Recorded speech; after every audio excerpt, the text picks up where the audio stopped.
Hey guys, it's me Amanda, also known as Amateur Ace, and today we're doing something different for my channel. We're doing a book haul. I figured I'll do more book related stuff and author related stuff because I am trying to write a book and I feel like you deserve to be on the journey on that.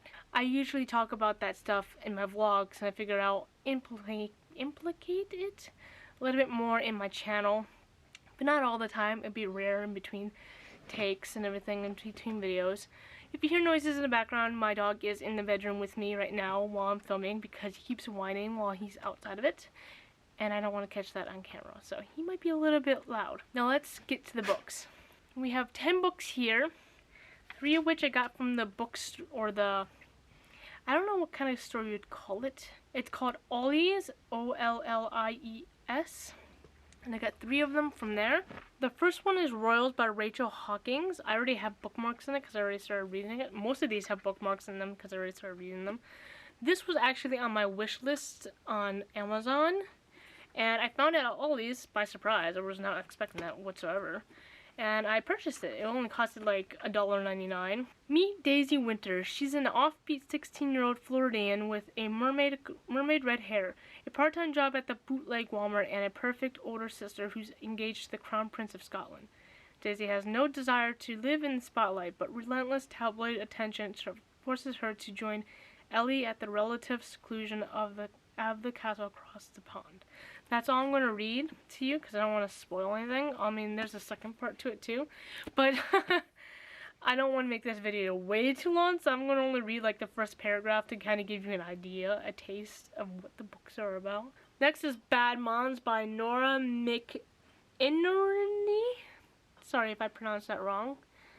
I really liked the movie, so I wanted to purchase the book, but the book is a little bit different from the movie from what I read in the back. It's like a continuation of the first movie. It says, Amy, Kiki, and Carla have different lives, different kids, different husbands, and the exact same problem. Motherhood is driving them effing nuts. They love their families but hate all the other BS moms are expected to do flawlessly in and day out. Leading the group is Amy, a perfectionist at the end of her rapidly fraying rope. She's got 2 great kids and is somehow the work mom to her entire company. Owen, her frat boy husband, is more like a child. Kiki spends her days at home with her way too many kids. Her life dream is to have a quiet cup of coffee that's still actually hot while holding a conversation and eye contact with an adult person. Or maybe a non-fatal car accident followed by a couple weeks alone in the hospital. Honestly, at this point, the hospital thing might be better. Carly is used to living life on her own with her son, and to raising eyebrows, at least among the moms whose eyebrows still move, at drop-off. She bristles at the perfectionist culture that surrounds her every day, a culture that she tells her that she's not good enough, and that it's weird to hit on all the dads at school. And then there's Mr. Tinder's Girl. This is like a horror mystery. Mr. Tinder's Girl. At 14, Alice was viciously attacked by 2 of her classmates and left to die. The teens claimed she was a sacrifice for a man called Mr. Tender. But that could never be true. Mr. Tender doesn't exist. His sinister character is pop culture fiction created by Alice's own father in a series of popular graphic novels. Over a decade later, Alice has changed her mind and is trying to heal, but someone is watching her. They know more about Alice than any stranger could. Her scars, her fears, and the secrets she keeps locked away. She can try to escape her past, but Mr. Tender is never far behind. He will come with a smile that seduces and a dark whisper in her ear. It is inspired by a true story that actually did happen with Mr. Slenderman. Or was it just Slenderman? But it's based on a true story that actually happened in Wisconsin, I believe. 2 girls attacked their friend, almost stabbing her to death. She survived miraculously, etc. So let's get on to the next books. Next are all from Amazon. So I've been waiting for them to come in. So they're all really cheap. I got them for cheap. Most are used or acceptable or in good condition. So some might look a little bit torn and worn to you. I prefer it that way because it gives it character. But so let's get on to the Amazon books. Rebel Belle by Rachel Hawkings. This one not read anything about. I watched someone talk about. They described it as a Buffy the Vampire Slayer type of deal. Let me read you the paragraph. Harpen Price, peerless Southern belle, was born ready for a homecoming tiara. But after a strange run-in at the dance, Harper's destiny takes a turn for the seriously weird. She's imbued with powers of a paladin, a guardian with agility, super strength, and lethal fighting instincts. Just when life can't get any more disastrously crazy, Harper finds out who she's charged to protect: David Stark, Scope reporter, subject of a mysterious prophecy and possibly Harper's least favorite person. Things get complicated when Harper starts falling for him and discovers that David's own fate could very well be to destroy Earth. Now, it sounded really good when I read it. I was like, oh god. Okay, I do like Buffy the Vampire Slayer. I have not watched all of it. I'm only on the first season. But I really was interested in it because I like Buffy the Vampire Slayer so far. So it's not a bad thing. It's just I haven't gotten that far in it. Next is K-Pop Confidential by Stephen Lee. Looks like this.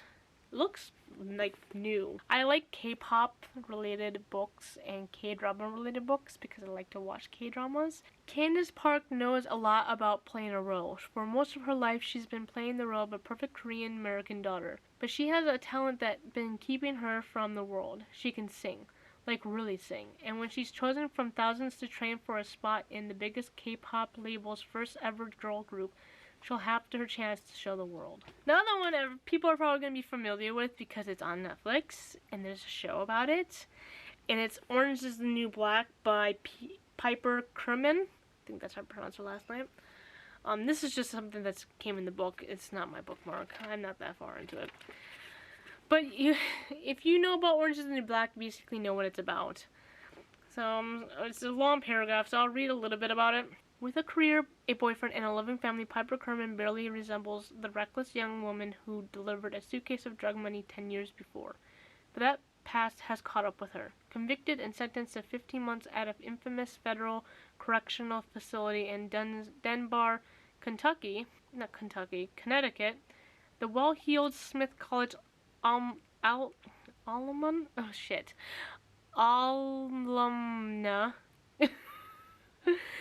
is now inmates 11187 and 424. One of the millions of people who disappeared down the rabbit hole of the American penal system. That's all I'm going to read. I'm going to probably read this today because I really want to read it. I mean, I could just watch the show, but I've watched the show already and I'm like at the last 2 seasons I haven't watched yet. This next one, I have been reading quite often, but I'm not that far into it. I feel like I'm just staying where I am at, no matter how much I read. You know what I'm saying? And it's like right here. It's like in the beginning, I swear, it's like I've been reading a lot, and it's just like I'm not getting anywhere. Not saying it's a bad book, it's actually really good so far. It's just one of those books like you keep reading, and you're like, where am I going? And it's called The Scribe of Siena by Melody Winnar.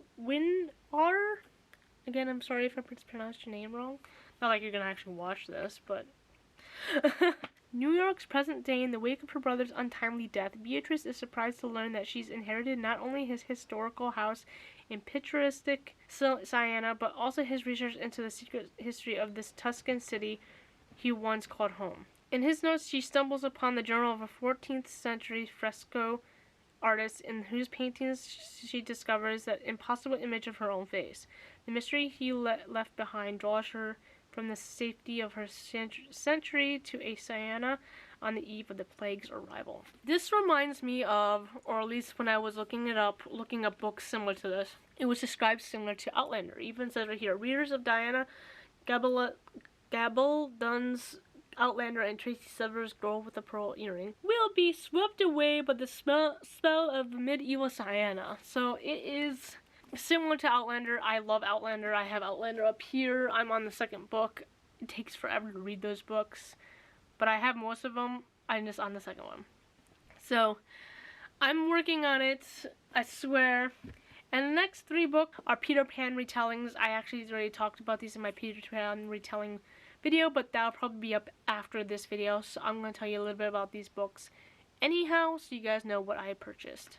Never King by Nikki St. Crow. For 2 centuries, all the Darling women have disappeared on their 18th birthday. Sometimes they're gone for only a day, some a week, some a month. But they always return broken.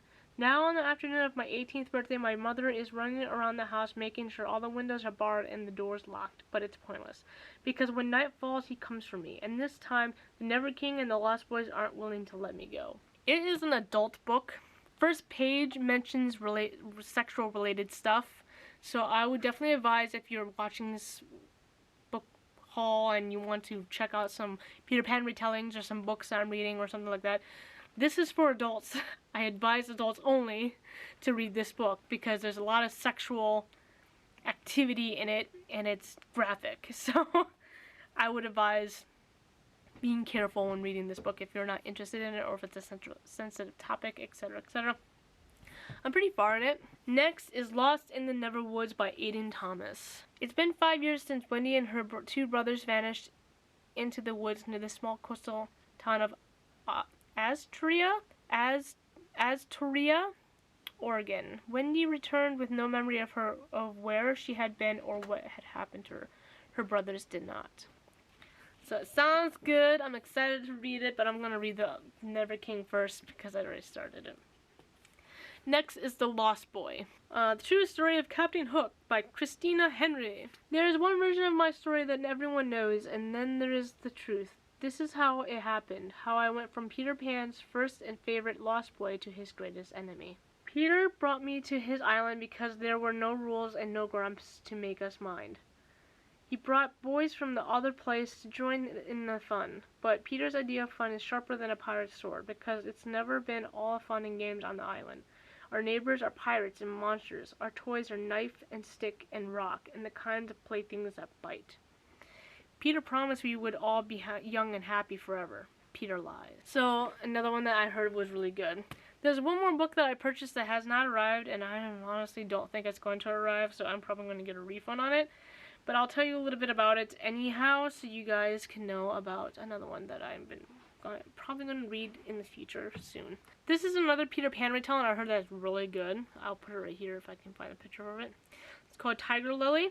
It's a romance. When 15-year-old Tiger Lily meets the alluring teenage Peter Pan deep in the forbidden woods of Neverland, the two form an unbreakable bond. As the leader of the Lost Boys, the most fearsome of Neverland's inhabitants, Peter is an unthinkable match for Tiger Lily, and yet she is willing to risk everything for her family and her future to be with him. Then an English girl named Wendy Darling arrives on the island. With dangers tightening around them, Tiger Lily soon finds out how far she is willing to go to keep Peter with her in Neverland, and discovers the deadliest enemies lurk inside even the most loyal and loving heart. I heard it's like one of the top-rated Peter Pan retellings because like everyone loves it. It's so good kind of thing. Next to Peter Darling. So I'm really interested in reading Tiger Lily. I hope it arrives. It's been more than, I don't even know. Let me look. It says it's arriving on Tuesday. By Tuesday. Let's see. It says it's out for delivery, but it's supposed to arrive on Tuesday. It doesn't tell me when I purchased it. But it says it's arriving on Tuesday, so maybe on Tuesday I'll have it. So I hope you guys enjoyed this video. I know there was a lot of books to go through, and I hope that this video isn't too long and you like it. Sorry for the terrible lighting. I'm in my bedroom because it's the only like library area I have. So I figured I'll film in front of my library. It's not a really big library like a lot of booktubers, but it's something. All these I have to read. These 2 shelves I have to read. And then some. So I hope you guys enjoyed this video. Like, comment, and subscribe, and I hope you have a wonderful day.